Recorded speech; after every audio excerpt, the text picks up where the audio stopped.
Hello. Welcome. Whatever time of day it is where you happen to be, it's afternoon here on a lovely day. I think we have a high of 78 today. Nice for January. I hope you're all doing well.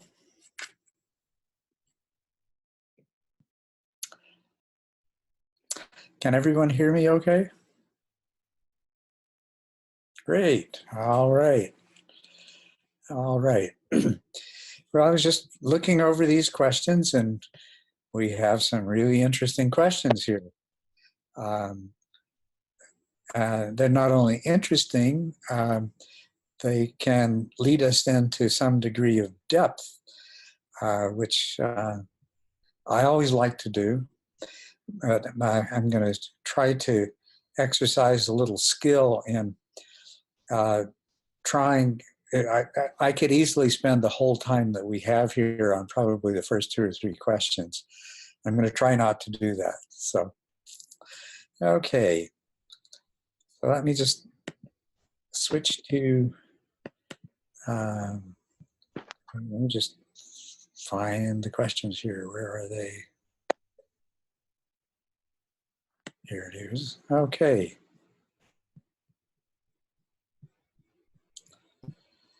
And the first one is from Jared. Are you here, Jared? Yes, I am. Hello. Oh, good. Wonderful. All right. So you have a question about the Mahasatipatthana Sutta. And particularly, isn't it fascinating that there's this one refrain that occurs over and over?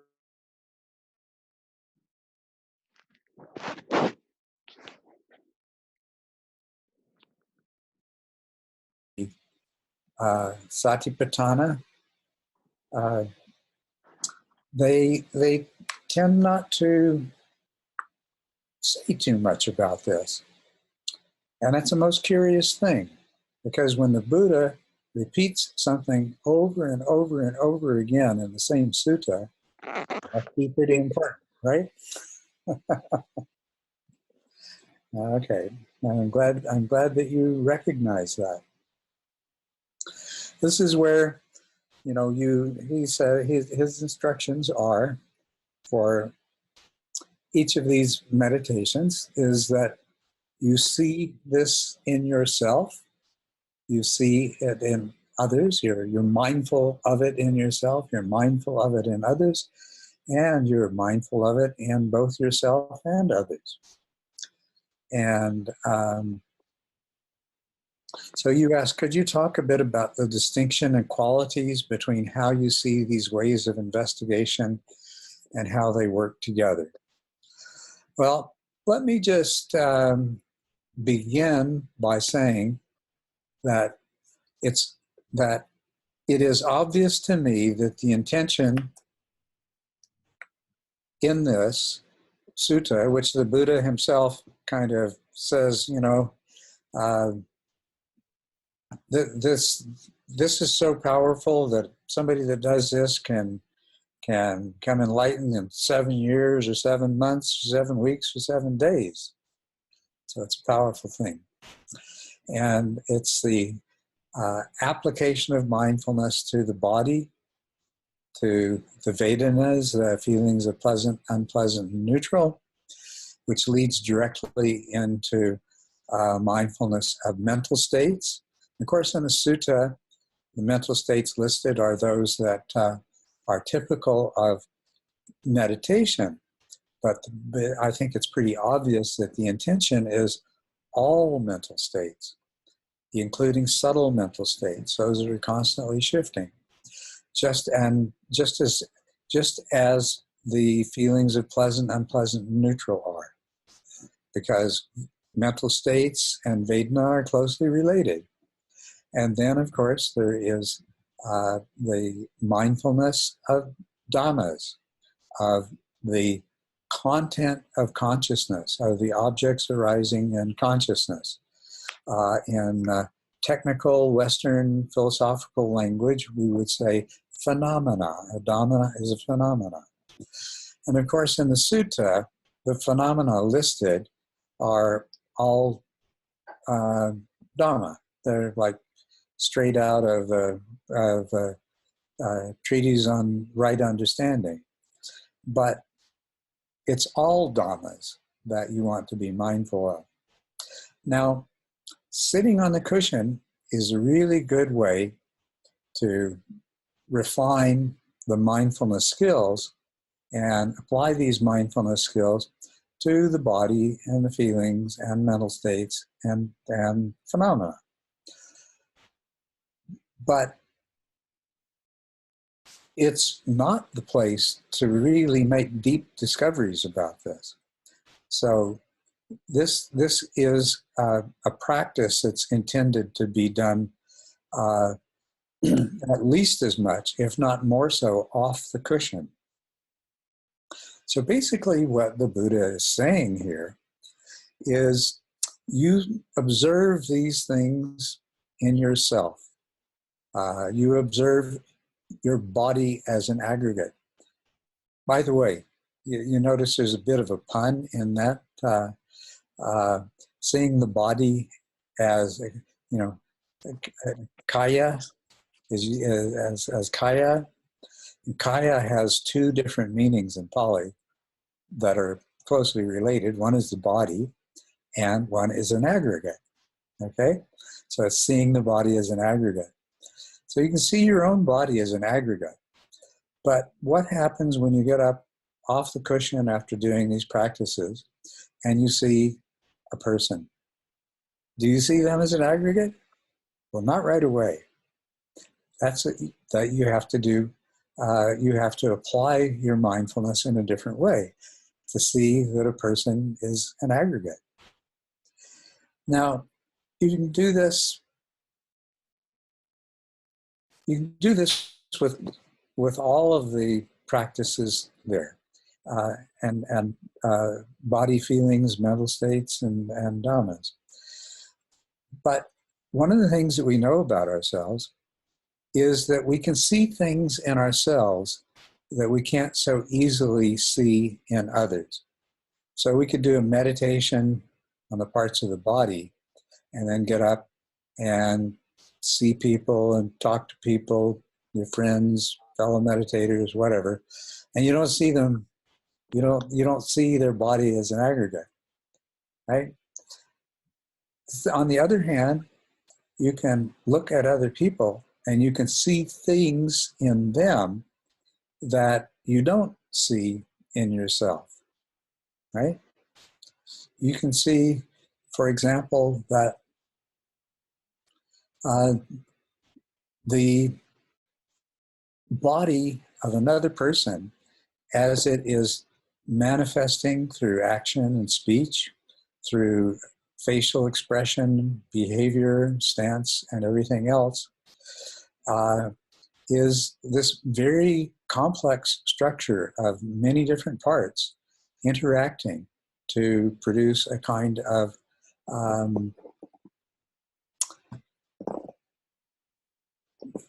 a unique manifestation through that mass of flesh and that mind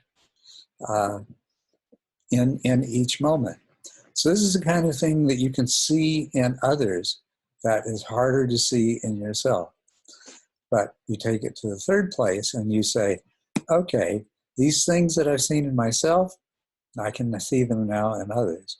These things that I see in others, now I can see them in myself. And so see this in myself, see this in others, and see this in both myself and others. And this is true of all of the parts of the Satipatthana. And if you were to limit yourself to examining yourself only on the meditation cushion, you would miss out on so much of what is going to bring truth to the statement at the end of the sutta that if you practice this, you might achieve awakening to third or fourth path, specifically, within anywhere from 7 years to 7 days. So is that getting at what you were thinking about? Yeah, that definitely clarifies things, and especially around the self and other. One thing or one track I was also kind of thinking about too is if there is ways of observing our own body and mind from a first person and a third person perspective. Mm-hmm. The first thing that came to mind is like, whether we're trying to bring awareness to our situation, which kind of has a third person perspective, or attention to something very specific, which has a first person quality to it. But maybe I was going down the wrong path there.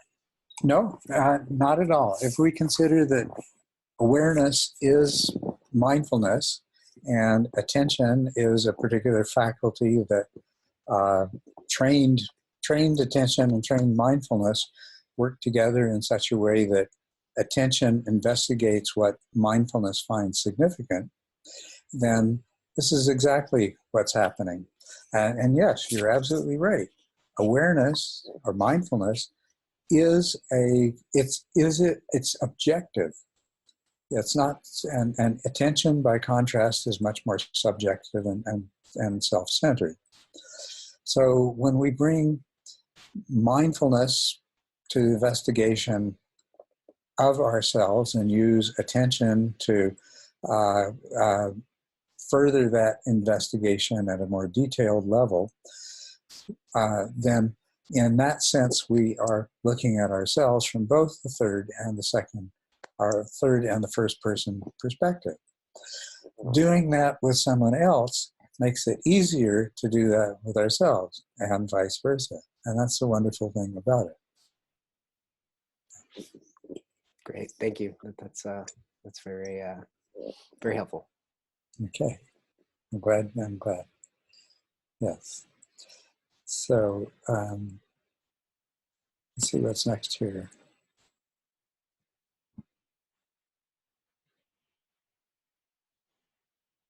Maggie.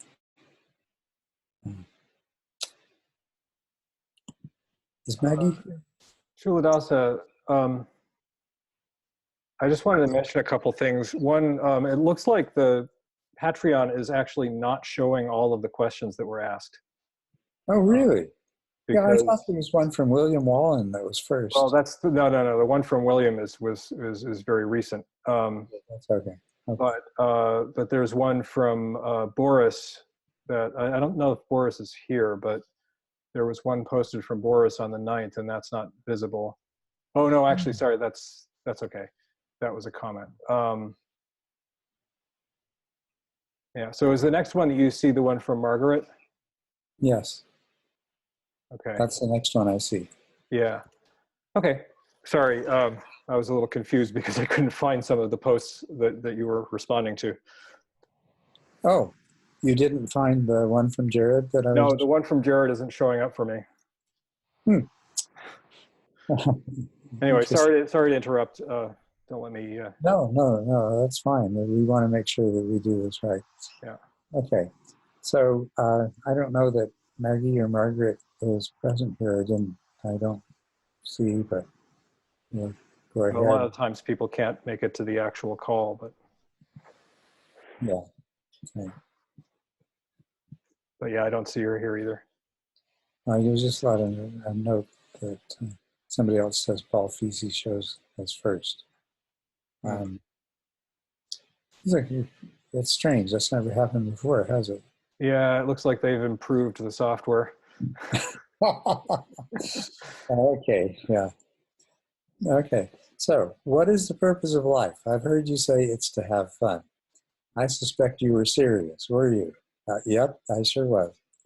Either way, I'd love to hear more.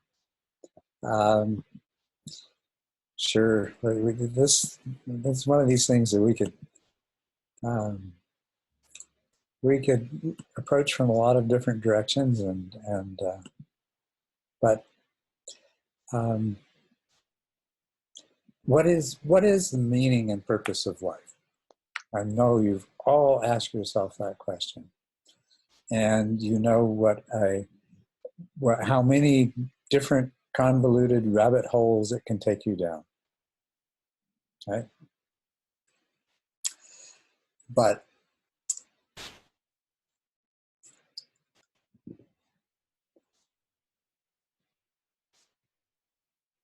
the okay, let's take it from this point of view. Why do we care whether life has any meaning or not? Well, if life is meaningless, then it's not much fun, right?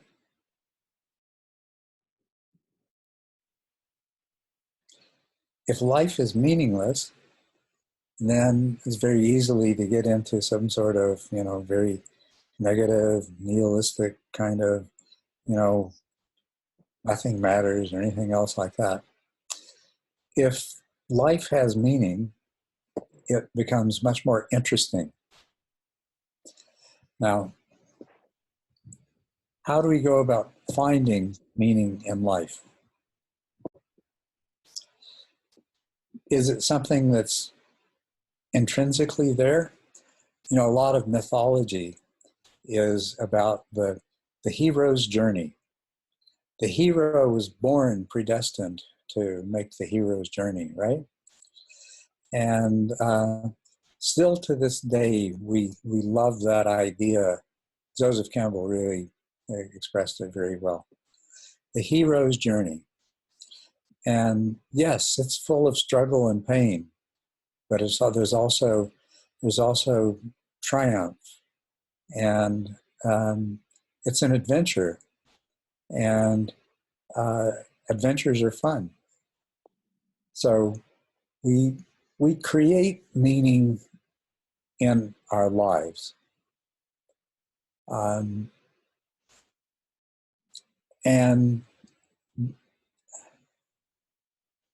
the meaning of life in the generic term is the ongoing evolution of the known universe, and by extension, the ongoing evolution of suchness as a whole. Whatever that mysterious whole is that the term suchness refers to. So we're all the heroes. We're all potentially the heroes in our own journey. And that's what I mean about making life fun.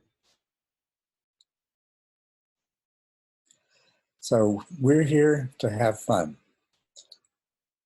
We're here to enjoy the experience of being alive. Oh, but the Buddha taught that all life is suffering. Well, let me just turn this off. But no, that's not really what he taught. No. He said that there is suffering in life, and that's an inescapable part of it. He didn't really teach that all life is suffering. He taught that suffering in life is inescapable. It's a part of it. Right? So we're not really contradicting this when we're saying that the purpose, the meaning of life is to have fun. Now, what he was saying, and what's really important, is that there is a certain amount of pain in life that you cannot escape. Birth is painful, sickness is painful, aging is painful, death is painful. But there's another kind of dukkha that we experience. And we can call that kind of dukkha, I like to call that kind of dukkha suffering, to distinguish it from pain. Pain is unpleasant feelings of physical origin. Suffering is the unpleasant experience that arises in the mind. The second arrow analogy, of course, that for the uninstructed worldling who is struck by an arrow, and then the mind reacts to that. And so the resistance to the physical sensation creates the second arrow of suffering.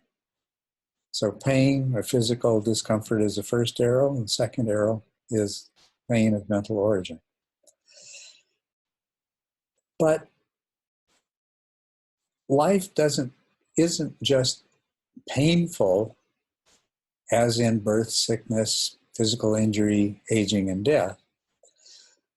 Life is full of suffering in human beings. We suffer about things that we suffer in all kinds of ways. We suffer about things that will never happen. We suffer about things that have never happened. We can find so many different ways of suffering. We tell stories to ourselves and everything else. But that's the suffering that's optional. And that's what the Dharma offers to free us from. So now we become the hero in our own journey once again. Now life becomes fun. Yes, life has its ups and downs. Life has its trials and tribulations. There are physical pain is an inevitable part of life. But the mental pain, whether it's in reaction to the physical pain or it's the mental pain that we just generate out of nothing, like jealousy, for example. There's no physical pain associated with jealousy except for what the jealousy itself creates in our body. You know, if you're in a state of jealousy, you may feel some physical pain, but it's secondary to the mind, right? So this is what I mean by having fun. We overcome the suffering part. Pain is inevitable, but the suffering is optional. As far as meaning goes, the only way that we can get to that place of being free from suffering is to attain to a lot of wisdom. We see that we are not separate selves, that the idea of a separate self that gives rise to all of this suffering is an illusion, and that we're actually part of we're a process within a much greater process, within a much greater whole, that absolutely everything is interconnected. Now we are doing a dance with the world, a dance with the universe, a dance with suchness, right? We're a part of the process. We're a part of the continuously unfolding process. Each present moment is the moment of creation of the future. And just as a dancer both initiates a movement and follows the movement of their partner, or if it's a group of dancers, of the dance as a whole. So we're now in the place of doing a dance with the wholeness of suchness as a part of it, rather than a self that keeps wanting the dance to go a different way, keeps wanting the music to be different, keeps wanting to move to a different beat, and gets all frustrated and upset about it. So dancing is fun, right? So that's just a few examples of what I mean. That the achieving the goals of Fourth Path is to be able to live life and have fun. So The meaning of life is having fun. It's doing the dance. It's being a part of the whole creative process. Surrendering yourself completely till there's no self left. And you are a part of the mysterious divine whole that unfolds. So that's what I mean when I say that.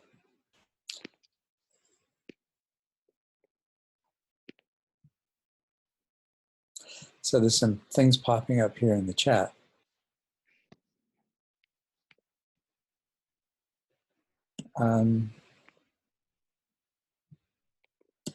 Was a discussion about a particular translation of the Satipatthana Sutta. Well, I was discussing the sutta. That's one sutta that I've, one of a small number of suttas that I've gone to the trouble of painstakingly translating myself. And, but I think that everything I said about it is pretty consistent with any decent translation. It's the interpretations that are different. So, and another one, if the mind can only experience one sense organ at a time, is it theoretically possible to crowd out physical pain by intending to experience every sense but bodily sensation? It doesn't work very well, but that's what we always try to do. You bang your knee and then you rub it. And the sensations of rubbing it help to make the pain go away. I mean, this is, yeah, you can kind of do it, but it doesn't really work all that well because there's no way that you can make all of those moments of consciousness be only of the sensation of rubbing. The rubbing has the advantage that it travels up to the brain by means of much larger myelinated fibers, so it gets there quicker. But it may be slow, but the pain's going to arrive in the brain anyway. So, you know that if you've ever stubbed your toe or banged your knee or something like that. So yeah, it's something that we do, but it's not the solution. The solution is to experience the physical pain, but not generate that second arrow in response to it. And it doesn't hurt to rub it or do something else that makes it feel better. Stretch it out after you've pulled it or whatever. So anyway, thanks for your comments.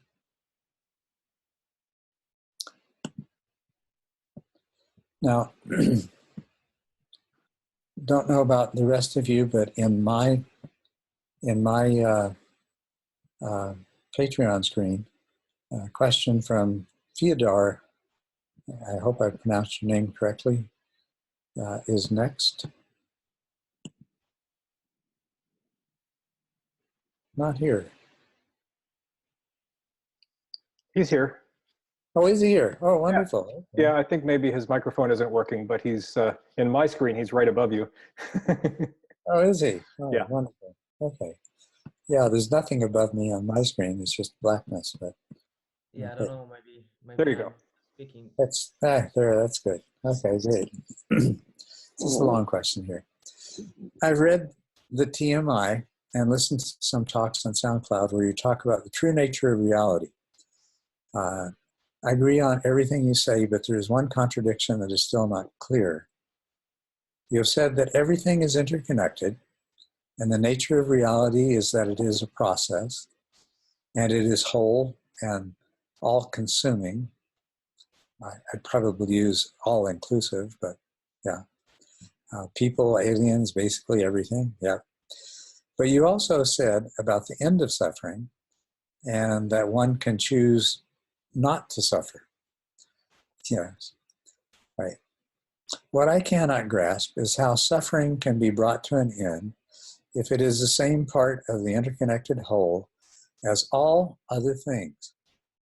However, through practice, I really can see the change in my automatic reaction to phenomena, and I am more happy in daily life But still, I think suffering did not go anywhere. I just do not pay attention to it. Well, yeah, okay, let's go on a little further here. The main question is about dependent arising, which originates from the question above. If everything is arising dependently of other things, including suffering and everything else, and we bring it to the topic of time happening at once, if the time is happening simultaneously, that means everything already happened and is here to depend on and leverage other phenomena. There's some kind of predetermination. So either you suffer or not, either you practice or not, and so on. All is as it should be, and the ability to choose not to suffer is leveraged by other phenomena. And this is pure coincidence that you came to practice and can make such a choice.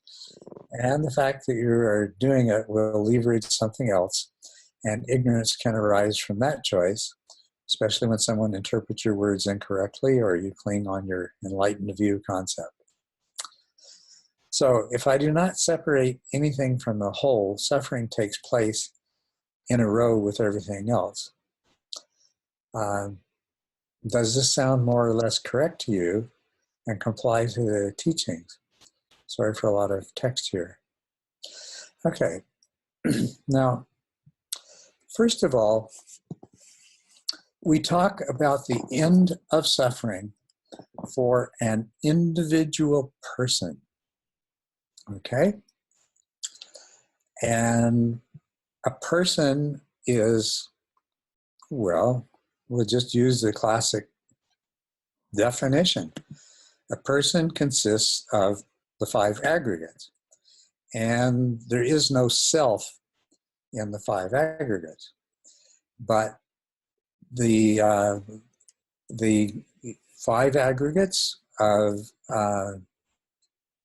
any person who has not achieved to the level of 3rd or 4th path is experiencing a whole lot of suffering all the time.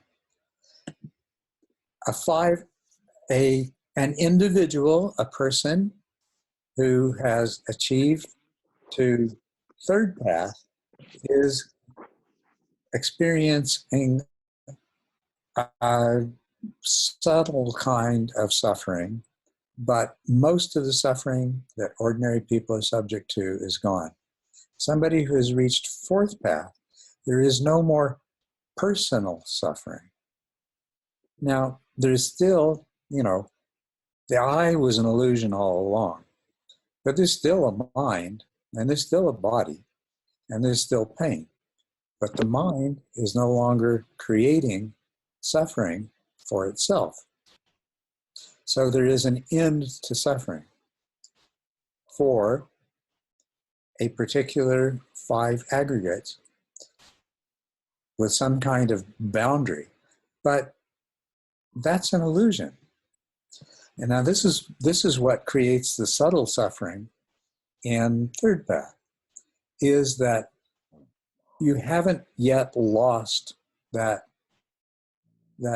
very deep sense of being a separate self. But you have overcome all of the most common ordinary sources of suffering. You no longer experience craving for things of the sense realm. You've overcome the defilements of anger and of desire, and so they no longer your mind no longer generates that kind of suffering. But by this point, you know that you are not separate. You feel like a separate self, yeah, but you know that you're not. So although you can bask in this remnant of selfhood, which is a godlike experience, right? Like being in the formless realms, being in the Deva realms. It's Deva-like, right? No more suffering. I can enjoy the sunrise, I can enjoy the sunset, I can enjoy all kinds of things. I can enjoy them to the absolute maximum fullest. But when it comes to, but I have no attachment to them. So I can enjoy them without suffering. Because when I experience these things, I'm not clinging to them. I'm not thinking in the back of my mind, oh, this is going to go away. How can I hold on to it? How can I have it happen again? Things like that. But there's still a world full of suffering, and I'm a part of that world full of suffering. And I'm understanding myself as a part of it way beyond anything that the ordinary person can conceive of. So here is my dilemma at Third Path, and this is the subtle suffering that remains. The restlessness, the suffering that's associated with, on the one hand, being able to descend into that form realm of feeling like I'm a separate self, and then my mind can generate this happiness. But my wisdom knowledge is seeing the suffering around me and saying, that's my suffering too. Now that gets resolved with with Fourth Path. That's where we come to an end of this personal suffering. But this is also where the concept of the bodhisattva in Mahayana arises, right? So now, at this point, then you take on the suffering of all beings in the same way that you took on the suffering of this five aggregates initially. Okay, so that's one aspect of this question. My screen has changed. It's been undergoing a bunch of changes. And We're working on that. Don't worry about it. Okay, I'd really like to be able to get back to reading the rest of the question.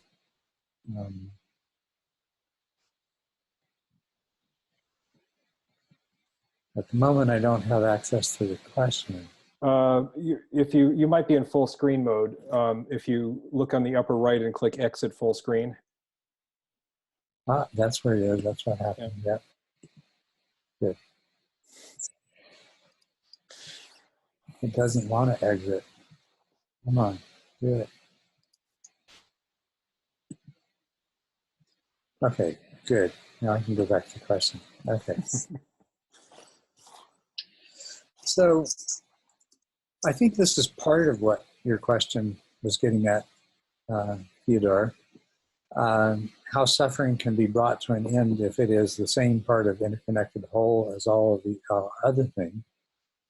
But the other thing that you're bringing up here is you're interpreting dependent arising from the point of view of determinism. There's a deterministic interpretation you're putting on that.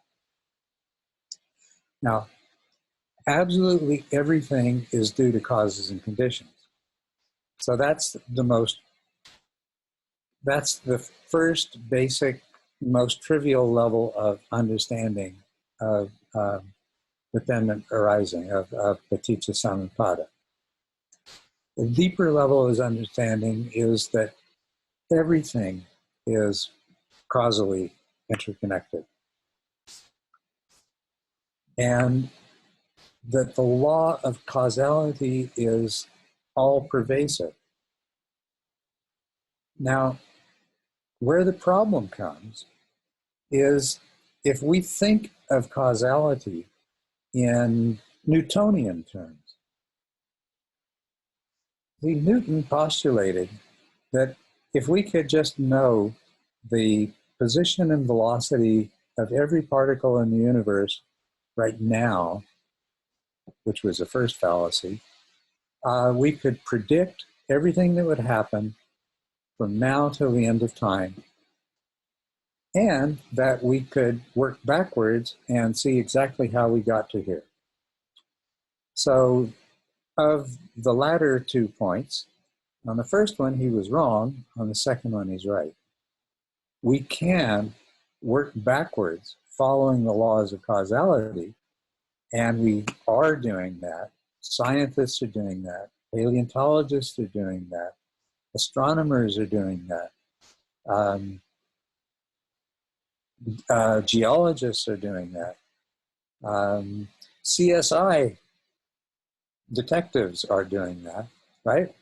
We can follow the chains of causality backwards to the beginning of the temporal perspective. Because the past is fixed, it is determined because it's happened, right? The future, though, is probabilistic. All of this causality is that it leads to me right here in this moment, this body, my hands moving around, my mouth blabbering away, and everything like that. Except that there is an element of uncertainty. That's the one thing that has, I mean, there's so many different ways to try to interpret quantum mechanics in physics. But the one thing that nobody has ever come up with a viable postulate to get around is quantum uncertainty. Okay? Now, quantum uncertainty means that what happens may be determined 99.99999 whatever percent by causes and conditions, but there is a, think of it as a probability space. In each present moment, there is a probability space. And within that probability space, there may be this part over here that's 99.9% deterministic, and this part over here that's only 60%. I mean, we're assuming, let me put it this way. You've got a choice A or B. So over in this part of the probability space, maybe 99.9%. This part of this probability space is only 60%. There is a probability space. Each moment is a moment of creation. Each present moment.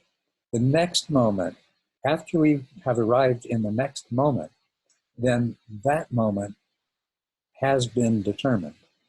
But it is not the case that some people, it's predetermined from the beginning of time that some people are going to be free from suffering because they achieve third and fourth path, and some people are not. Now, probabilities are the causality says that there is a very, very high probability that things are going to happen in a particular way. But there is that element of uncertainty. There is that probability space. And what you have done in the course of your spiritual practice, meditation, and so forth, is a combination of causal events have led you to be in a particular place at a particular time that opened up the opportunity for you to learn to practice meditation or to study Dharma. But in your moment of arriving at that place, you have the choice of letting it go by or assimilating part of it. Once you've assimilated that first part of it, that increases the probability that you're going to assimilate more. You are creating yourself. And that's one of the things about this Dharma. That's the idea of karma as intention, that we create our future selves. If you wish to become a Buddha, then you need to learn to understand how you create yourself. And then you can work to create yourself in a way so that you become more and more Buddha-like all of the time.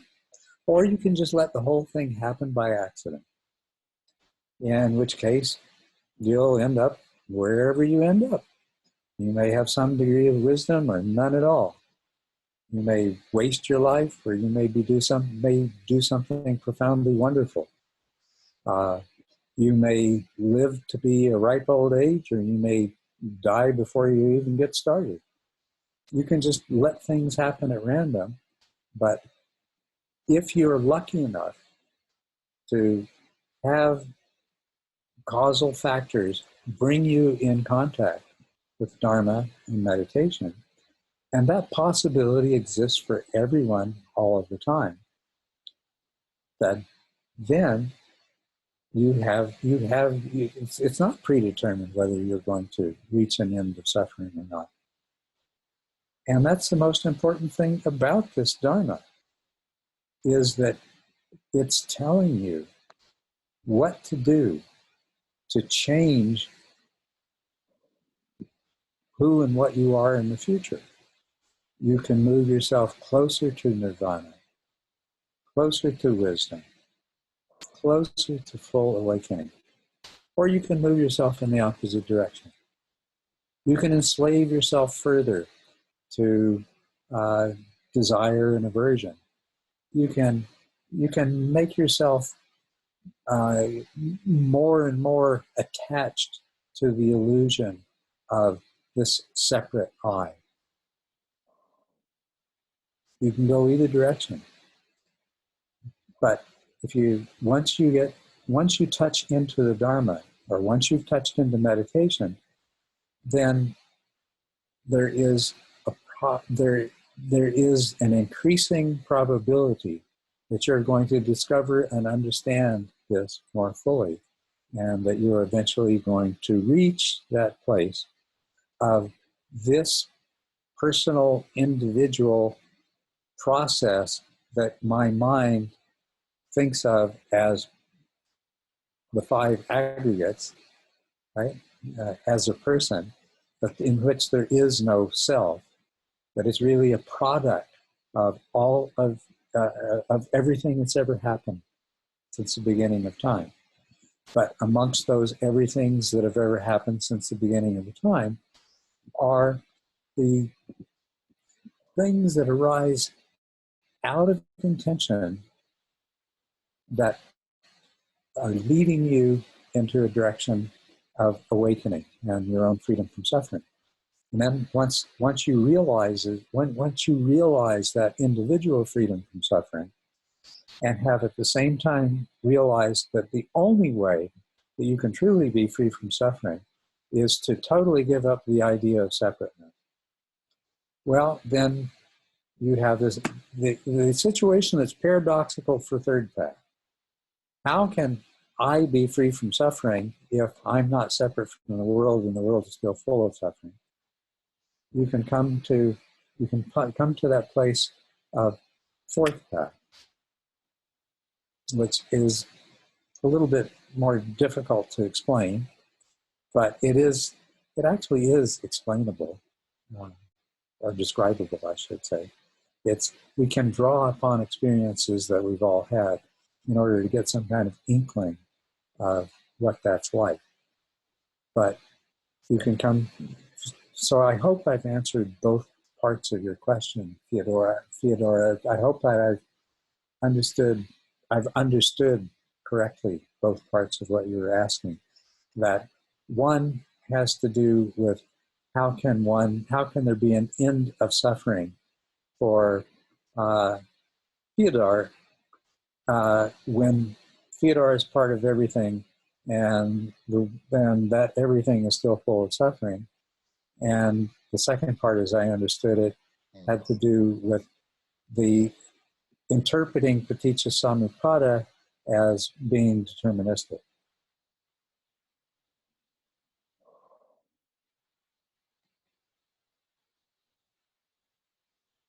Great. Wonderful.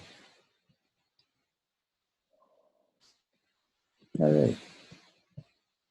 I really thank you for that question. It's a good question. Gianluca, I've just read the subchapter Insight, Emptiness, and the Nature of Mind in TMI. And my question is, how do we know that there is a thing in itself out there and not instead conclude that there's mind only? What is the role of inference in the Dharma and in understanding the world? What do you think about the philosophy of Kant, his relationship to the Dharma, why he has not penetrated or exposed the illusion of self, since as far as I can tell, he understood that reality is mind generated? Okay, so we'll take this a question at a time. All right. How do we know that there is a thing in itself out there and not instead conclude that there is mind only? Now, okay, there's two ways of looking at this. How do we know that there's not mind only? So, one is to say, okay, I create the world, my mind creates the world that I live in.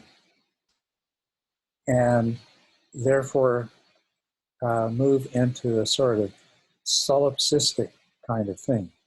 This is all my dream. I am the Brahman, the sleeping Brahma who is dreaming reality.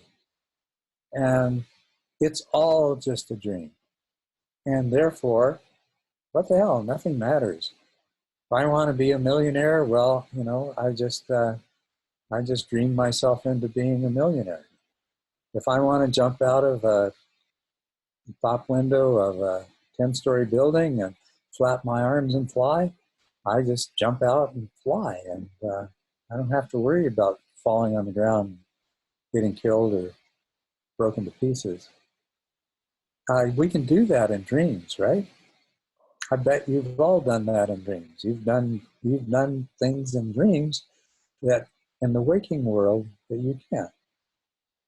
So just that simple comparison, without getting any more philosophical than that, we know that whatever it is that's the source of our sensory experiences, out of which our mind creates our reality, follows its own set of rules.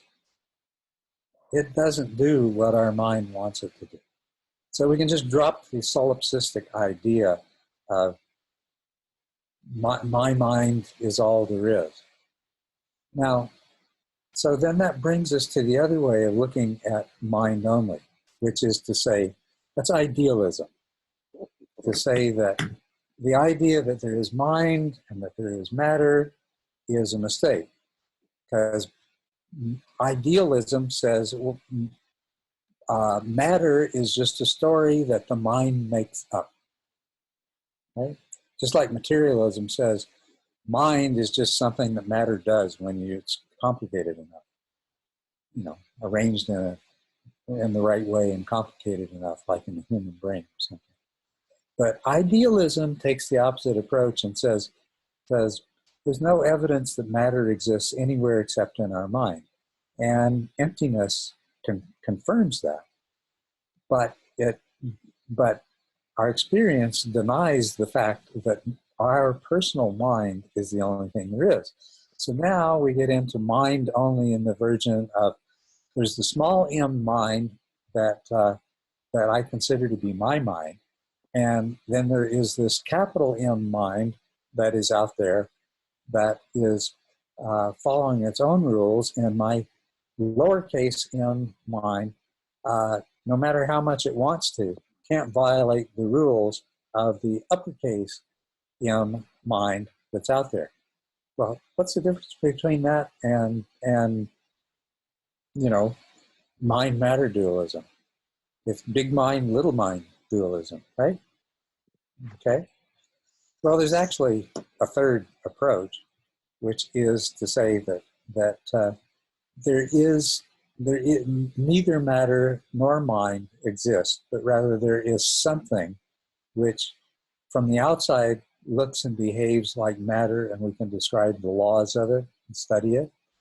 And there is something else that when looked at from the inside is experienced as mind, and we can likewise see that it operates according to certain laws and principles and so forth. And that really it's all the same stuff. And then we can look at this stuff of suchness from the outside, and we can say, wow, everything is interconnected in the material universe. That even particles on the opposite side of the universe that have been separated since the time of the Big Bang, that if something happens to one of them, it affects the other one. That kind of, it's called non-locality, spooky action at a distance, things like that, okay? If there is this kind of profound interconnectedness in the material view of the stuff that is neither mind nor matter, then it must be similar with the experience we have when we're looking at this stuff from the inside and experience it as mind. Now, that being the case, well, we should be able to tap into the memories of beings that have lived in the past. For that matter, we should be able to learn to know the mind of others that are in this world now. Maybe even we could learn to see through the eyes of other beings who are at a tremendous distance. Maybe we could learn to hear through the ears of beings that are at a tremendous distance. Maybe the siddhi's possible. So,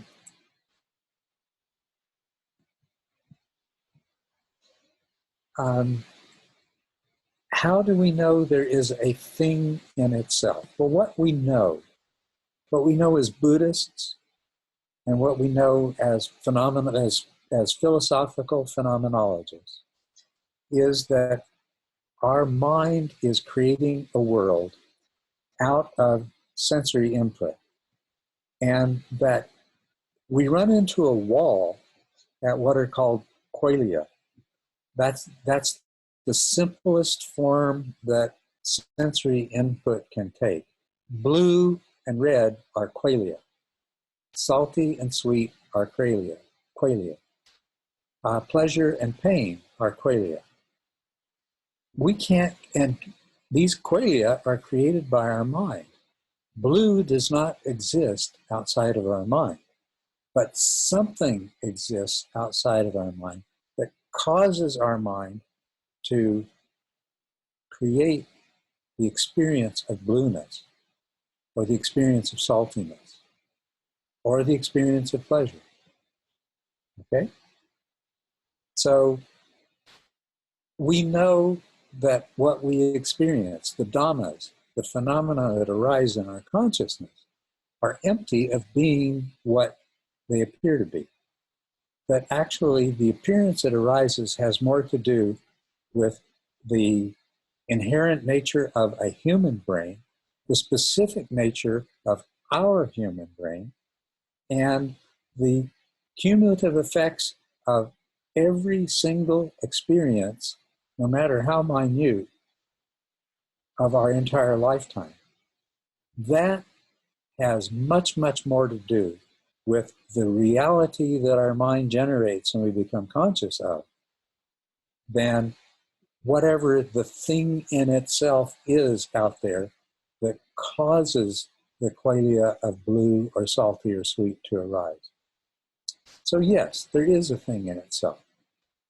And however you want to think about that, if you choose to be an idealist and think that, okay, the thing in itself is some aspect of capital M mind, then that's fine. Go ahead, no problem. It's going to work just as well. You know, thinking that it is something distinctly different from mine doesn't work very well. And that's why Cartesian dualism totally fails on every ground, whether you examine it philosophically or scientifically or any other way. But that there is a stuff that is sufficient sameness that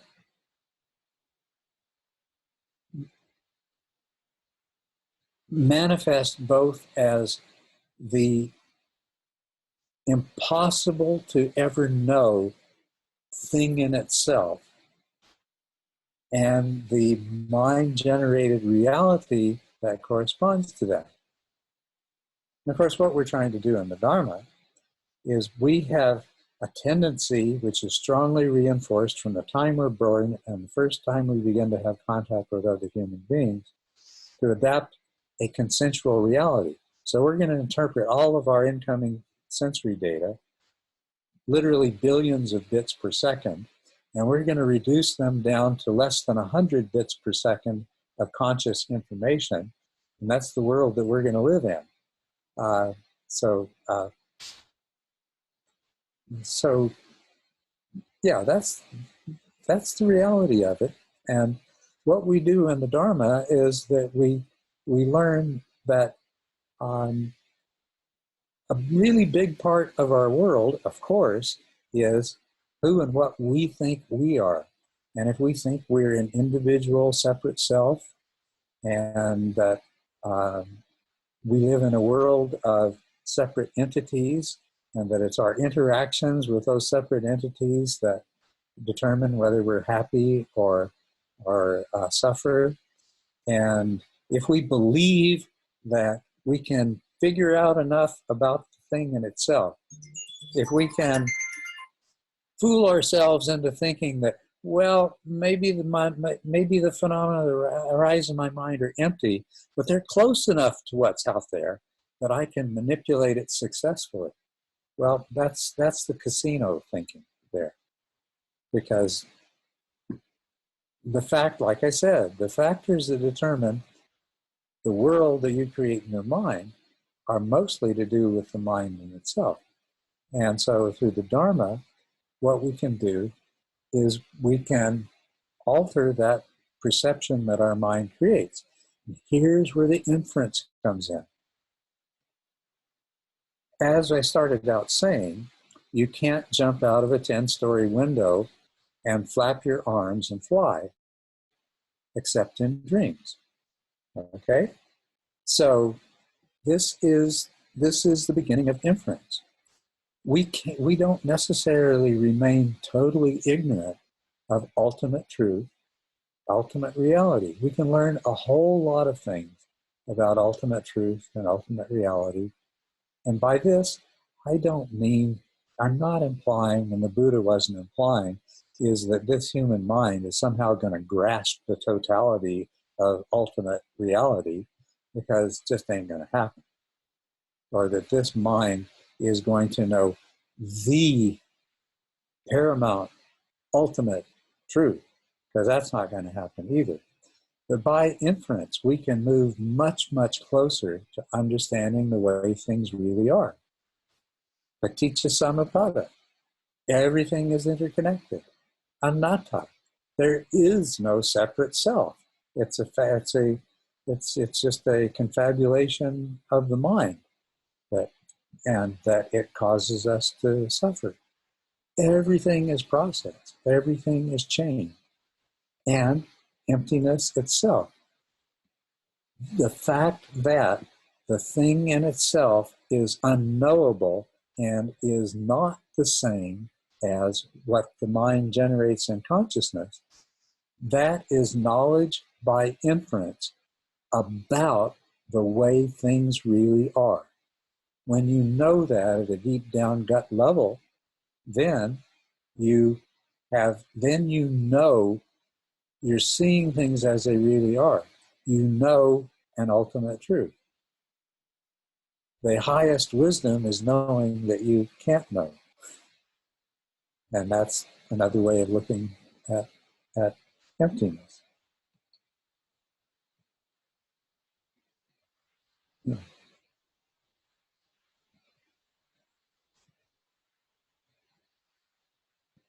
Yeah, somebody, Katyayana has put a quote here from Manjushri: "You should never allow yourself to cling to preference for either the appearance side or the empty side, but you must take special consideration of the appearance side." Yes, of necessity. To live in the world, we'd have to. But that doesn't mean that we can't refine the appearances. That doesn't mean that we can't refine the appearances in such a way that they align much more closely with the reality. And the closer the appearances generated in our mind approximate the reality out there, then the better off we're going to be, right? And after all, what the Buddha is telling us is that all of our suffering is just the result of stories we tell ourselves. And the basic story that we base all of our other stories on is that I am this unique, singular, pretty much unchanging, separate self. You know, my body and mind might change over time, but there's this self in here, and that this self has needs and wants and fears and can be endangered and everything else like that. That's our basic story. And it's all about getting past that story. And then we can make up much more useful stories.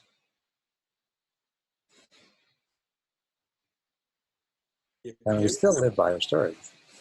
Culadasa, the appearance side is where the suffering is.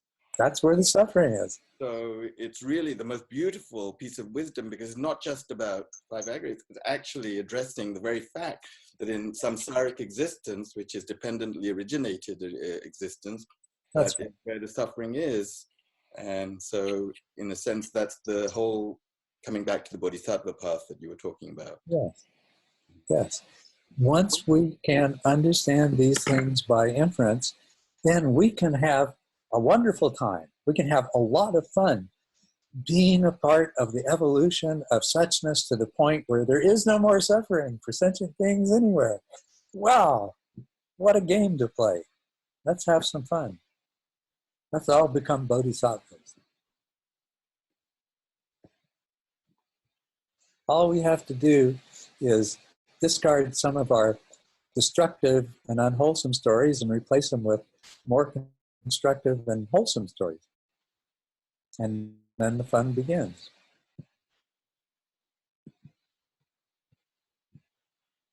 So thank you, Gianluca. As far as how Kant was able to figure out all of this, but not recognize the emptiness of the self, you know, I don't know. There may be some scholar of Kant who's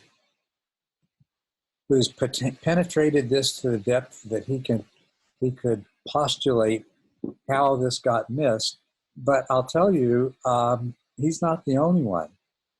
There, within the Mahayana, following the teachings of Nagarjuna, which are really clear, you know, and he basically states that anybody who's going to cling to emptiness is doomed, you know, doomed to ignorance, you know. But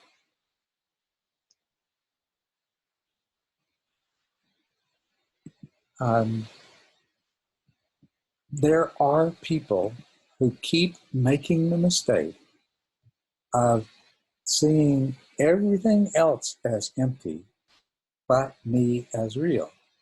Now that, remember I talked about solipsism.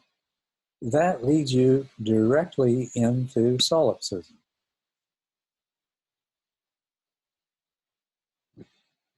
People still do that. Kant I remember being so impressed by Immanuel Kant, but I don't know how he missed that. But then I don't know how a bunch of modern teachers have missed that as well. But they're out there. They're out there teaching people that everything is empty, but still acting as though the self is real. So, can't answer that part of your question. Sorry. No. Well, I could say that in the unfolding of causes and conditions, there were some powerful causes and conditions that didn't manage to escape some probabilistic component that said that they would take the wrong fork in the road and somehow believe that the self wasn't empty. I would say the more wedded somebody is to the idea of this self being something that is reincarnated and exists for a long time, the more firmly wedded you are to that belief, the more likely you are to fail to recognize the emptiness of self. On the other hand, Kant wasn't, as far as I know, Kant had no indoctrination in the doctrine of reincarnation, so that couldn't have been his problem. Anyway.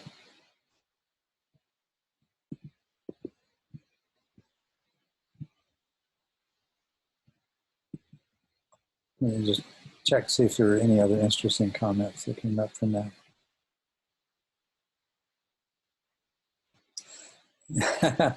Yeah, I agree with Ted's comment there. Thanks, Ted. Okay, Paul Feasy.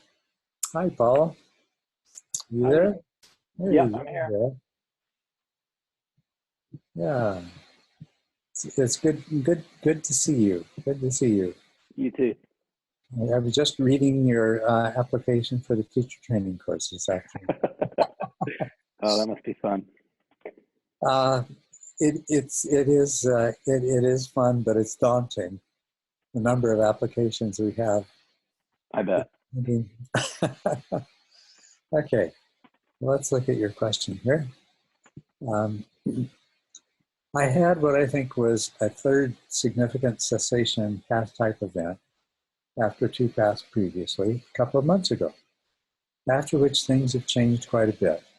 One of the biggest changes that has remained so far is almost a total dropping away of all the urge to seek. That urge diminished a lot after second path, but this is different. Motivation to sit and meditate has basically gone. Part of that is because meditating was partly fueled by the seeking urge in the past, but also because the quality of focusing attention on the breath seems to be an act which creates a subject-object where there doesn't need to be any. Things feel quite lovely overall, and there is still an interesting quality of equanimity that hasn't seemed to fade, despite not meditating almost at all. As it's still, as I would have in the past. But things are definitely not complete, so to speak. There is still restlessness. Could you comment on this, please? Is this a temporary phase? I'm practicing mostly Dzogchen Mahamudra type, looking as much as I can all the time off the cushion. Is there anything else? How to proceed when it's clear there is nothing I can do? Can you also comment on the dynamics of attention awareness in the higher paths, as it seems like the relationship to attention needs to be different as it seemed linked, at least in my observation so far with the selfing process. Okay, so we're asking a number of questions here. It's more of a thread of questions than a question. So let's go back here. Sure. First of all, the falling away of motivation. Okay, that's not an uncommon thing. I had a pretty difficult life. So this happened to me after stream entry. That things were so good, you know, but what more, what more could I want? And that lasted for a while. And then what is actually the whole point of First Path happened to make me aware that there was no such thing as a mental state of that was truly satisfactory, so long as there was any kind of craving or self-clinging present. And so then I got back on a cushion and got back to work. On Second Path, there was kind of a rudderlessness. That's the way I describe it. A rudderlessness. It's like it drove everybody around me wild. It was so frustrating to them. You know, hey, would you like to do such and such? Or you want to do such and such? And it's like, I couldn't make a decision for the world. You know, it was just, hey, whatever. It's all good. It's all good. You know, so it's either going to give me a chance to work on the remaining self-clinging and craving that I have, or else it's just going to be good in some other way. But no matter what, it's going to be good. Kind of a rudderlessness. You know, your description of Third Path is a little bit different in a couple of relatively minor ways. You seem to be focused more on the quality of equanimity rather than the joy that comes from being able to experience the world without craving. But it seems to be having the same effect.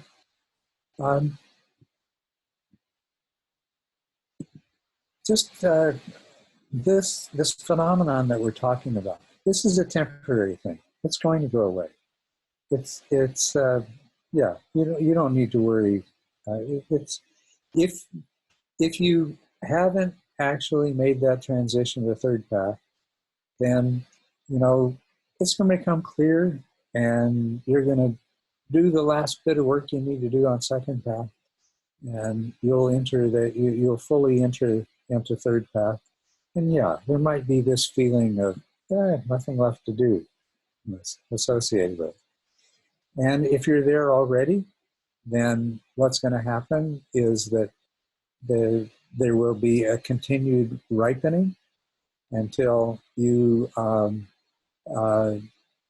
once again, your motivation comes back, because you're going to, that restlessness that you talk about, that is the dukkha that's generated by the tension between craving for being and non-being, by the craving for what's sometimes referred to craving for form and formless realms. But it's ultimately craving for being and non-being. And you're going to come up against that full force, just like I came up against the point of First Path and Second Path and Third Path. Each one has its point. You're going to come to that place, and it's going to bring lots of motivation back, and then you'll continue the work. So you don't need to worry about it. One of the things that this discussion reminds me of, it's not quite what you said, because you've already recognized that things aren't. You've already felt that restlessness, which is a positive indication. But there's something that can be associated with any of these paths and can arise not just right after path attainment, but at any point in the path, including when you're right near the end of the path, but it most commonly occurs early in path attainment. And it's a feeling of, wow, that's it. This is it. I'm there. I'm done. And the most amazing thing that I've seen is people make posts on internet discussions saying that that's their definition of fourth path. That you've achieved fourth path when you have that feeling of, I'm done, there's nothing else left to do. I feel sorry for those folks, but I know that they'll get over it because it doesn't last. That feeling of doneness is a temporary kind of thing that happens. But let me make sure I'm addressing the different parts of your question here, because I know quite a bit. Is this temporary? I've answered that. It is. And practicing Dzogchen, let's back up a little bit. You say focusing attention on the breath seems to be an act which creates a subject-object where there doesn't need to be any. One of the things for you to reflect on there, Paul, is in order to function in the world, your mind's going to always be creating this subject-object illusion, because it just has to. It's just that you know it for what it is. That's it. You just know it for what it is. And so if you're doing that kind of meditation and you're experiencing this, I'm making a subject-object duality where there isn't really one, well then that's the important teaching of the moment, is that, here's what my mind does, and here's what it's going to keep on doing. Every time I have to function in the world, it's going to do that. And after a while, it becomes just this automatic thing that you have absolutely no attachment to, no objection to. It's just like, hey, that's the way I stay alive. My heart keeps beating, pump, pump, pump, pump. It's the way I'm designed, and you can. So I would suggest that you actually don't turn away from that, but actually, apply the mindfulness that you have to your mind's reaction to the degree of wisdom it has assimilated and the experience it gives rise to when you do that practice. Now, later on, you're saying that you're primarily doing Dzogchen Mahamudra type practice. And my comment to you would be, that is really very, very appropriate for where you are. It is super appropriate. A lot of my practice is still that, just,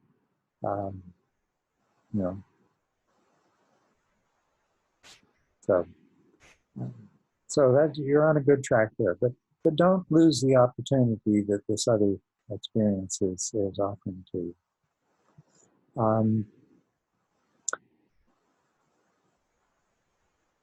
How to proceed when it's clear that there's nothing I can do. Okay, yeah.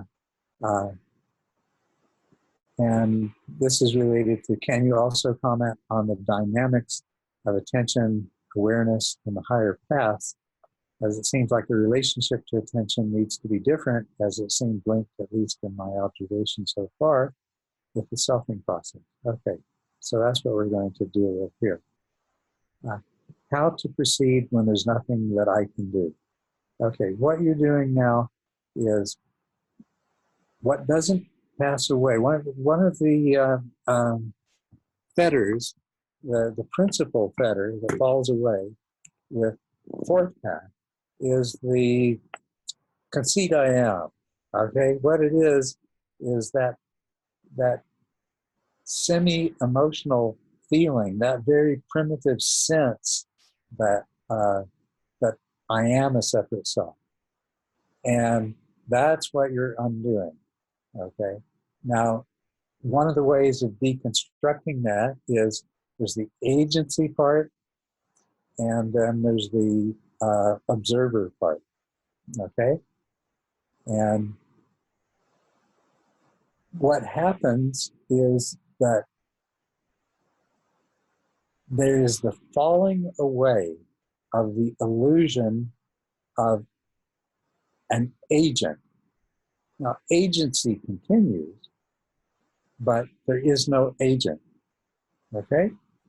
I mean, the Buddha, anybody that's achieved fourth path, they still are exhibiting agency. Their body and their mind are still an integral. It's doing the dance with suchness that I talked about. It's manifesting agency, but there's no longer an agent. And so that's what you're getting in touch with. And that's great. That's wonderful. Yeah, there is nothing that this vestigial sense of I can do, because this vestigial sense of I is an illusion. There is just the unfolding, and that will become clearer and clearer. And as far as the observer component, same thing is going to happen. That it's just, there's no longer any kind of sense that there's this immutable witness that's just observing, sensing, experiencing things happening. There's going to be, in the seeing, only the seeing. Just as in the doing is only the doing. You decide to walk to the store. That's agency. But in the walking is only the walking. And in the seeing, in the hearing, in the feeling, everything else is only the feeling. In the thinking is only the thinking. So,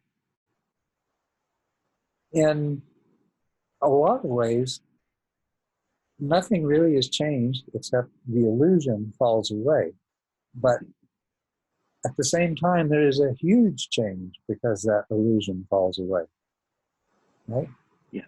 Like I say, now this mind and body becomes an integral part of something that is much greater and more mysterious than it can grasp. And that's where you're going. So, okay. Thank you. Yeah. So all of these things that you're saying are really, they're quite positive, and don't be troubled by them, because you're on a good path. You're working out well. Well, it's 4:28, and I try to limit all my 1 hour sessions to an hour and a half. So, so we'll have to address these other questions at another date, okay?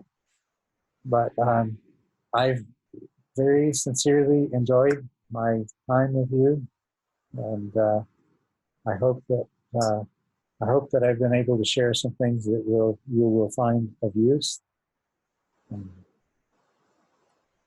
And yes, best wishes on your journey to awakening. Yes. Even though you're already awakened, you just don't know it. All right. Thank you once again. Oh, and thank you very much for your support on Patreon. I want you to know the book is really taking off now. I'm getting some time free, and I'm really enjoying it. So thank you. Thank you for helping make that possible. Bye. Okay. Until next time. Thank you. Bye-bye.